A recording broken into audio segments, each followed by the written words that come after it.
नमस्कार. आजच्या व्हिडिओमध्ये मी तुम्हाला मार्गशीर्ष गुरुवारचे उपवास कसे करायचे याबद्दल संपूर्ण माहिती सांगणार आहे. त्यामध्ये हा उपवास कधी धरायचा, कधी सोडायचा, उपवासाला काय काय खायचं, उपवास सोडताना कोणते पदार्थ खायचे किंवा कोणते पदार्थ उपवासाला खाऊ नयेत. जर तुम्ही सुद्धा या नियमांचं पालन केलं तर तुम्हाला सुद्धा या उपवासाचं संपूर्ण फळ मिळेल.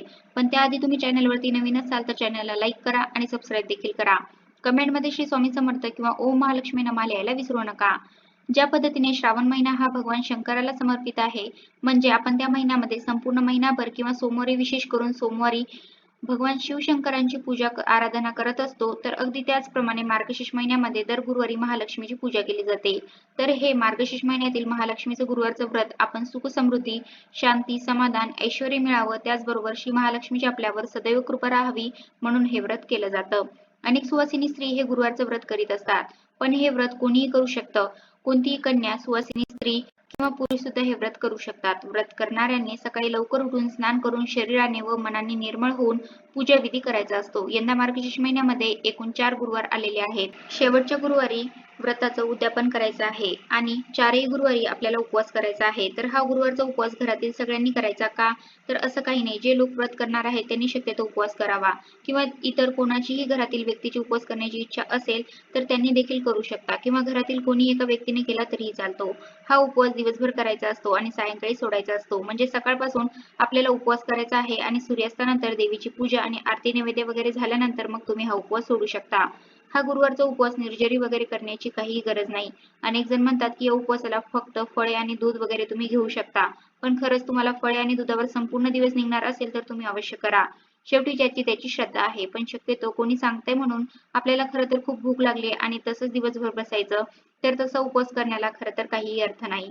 शेवटी भाव महत्त्वाचा असतो. आपण ही पूजा, हे व्रत किती श्रद्धेने, किती मनापासून करतो हे सगळ्यात जास्त महत्त्वाचं आहे. त्यातल्या त्यात या महिन्यामध्ये थंडीचे दिवस असतात, त्यामुळे आपल्याला खरं तर जास्त भूक लागते. तेव्हा आपण तसंच बसण्यापेक्षा फराळ सुद्धा करू शकतो. म्हणजे उपवासाच्या दिवशी तुम्ही सकाळी फळ दूध घेऊ शकता आणि दुपारच्या दरम्यान मग तुम्ही साबुदाण्याची खिचडी सुद्धा खाऊ शकता या उपवासाला. तुम्हाला जर शक्य असेल तर तुम्ही दुधावर आणि फळावर हा उपवास नक्कीच करा किंवा मग तुम्ही साबुदाण्याची खिचडी खाल्ली तरीही चालेल किंवा मग तुम्हाला पोटभरीचं खायचं नसेल त्यांनी राजगिरा लाडू, फळ, उकडलेली रताळी, खजूर, सुकामेवा असे पदार्थ खाल्ले तरीही चालतील.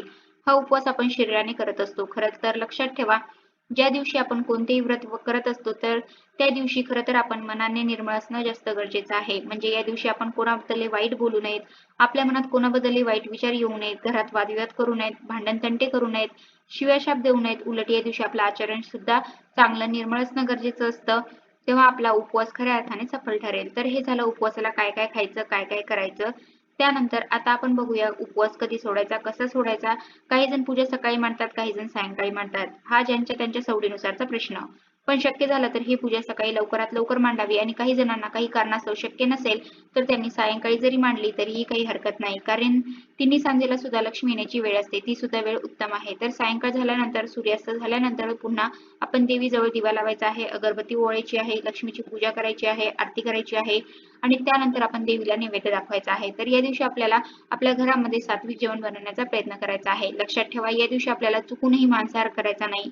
शक्य झालं तर आपल्याला हा संपूर्ण मार्गशीर्ष महिना पाळायचा आहे. म्हणजे या संपूर्ण मार्गशीर्ष महिन्यामध्ये शक्य झालं तर आपल्या घरामध्ये मांसाहार करू नका.